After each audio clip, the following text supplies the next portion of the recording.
Hey everyone, this is Ultra Runner. Welcome back to the channel. As you can see today, I have my complete Devastator figure collection.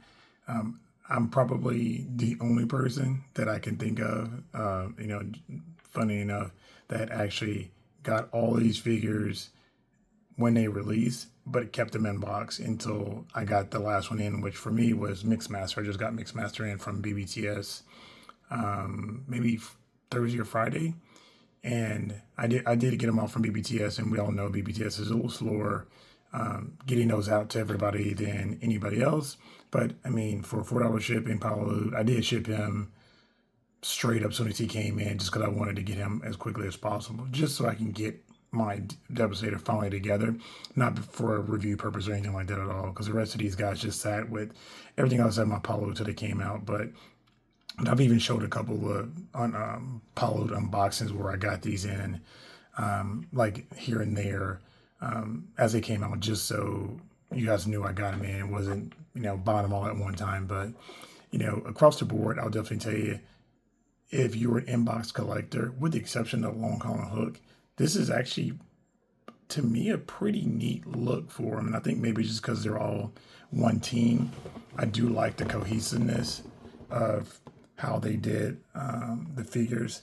The only thing I think I probably would have preferred, just looking at them now, is I wish it would all have just been all Voyagers. I know they did deluxe here, and people were complaining about the pricing and what they were doing to make them the price. But honestly, making them all the same size probably would have been fine for me, or the same scale. I think they're all roughly the same size. But I'd rather a perfect version of it than a, well, we had to cut some corners in this case for pricing wise. I know the big complaint is, Long Colin Hook, which one, the box isn't super pretty, but the thing was they made these guys commander class so you can get additional functionality and things out of them. And for me, again, a lot of people don't like the trailer. Same thing with Superion. There was an issue with, people don't like the fact that Superion had the skeleton and, and things of that nature. But, and then if you were a G1 collector and you had the original Devastator, which I had as a kid, that thing, other than the orange movement, was pretty much a break. There was no posability or anything to it at all. So it's nice to see them actually come through here and do something super, super cool, and give us something that we've never had before, which is, a Devastator that can actually pose and things of that nature. So I don't want to go into too much detail. I know everybody's reviewed this thing, and I just want to kind of let you guys know, hey, I did get them all in. I didn't assemble them. I didn't open them until I got them all in. You can still see, all these guys are still in the box. You can see the little plastic straps on them. None of them have been opened. Just showing that, as collectors, every once in a while we have a little bit of willpower. And so, like I say, these guys are still all brand new sealed. Same thing here. Nothing shaking around in the box, completely locked up. And this, hit the camera.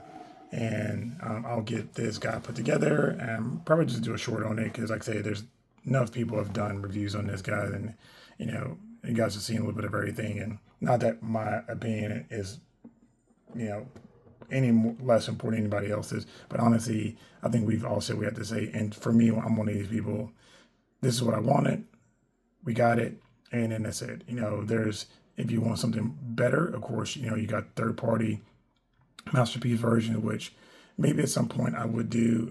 Devastator is not necessarily my favorite one, but I do, have a special tie to him because he was the first, combiner, and of course because of the 86 movie, which, is, as you guys I've seen my room tour. I mean, I've got the poster up, a lot of my collection is around that, and I am a 86, SS86 completionist, so I will have everything from SS86. I'm not going to go into the SS84 stuff if they do that, or characters they're trying to put under the 86 banner that weren't actually in the movie. But I will pick up like all the different versions that were, dead, and if they do a Dead Prime and all this stuff like that. I've done the Ratchet and the Brawn and the Ironhide and the Prowl, so I do have those too. So But yeah, just, you know, just for those who have it, just want to kind of show you guys, hey, this is still random box. Did not open them. I'm going to get these puppies open today, probably throw a store short on them and let you guys see, you know, just a little bit of the process involved. But, you know, appreciate you guys hanging out. Catch you later.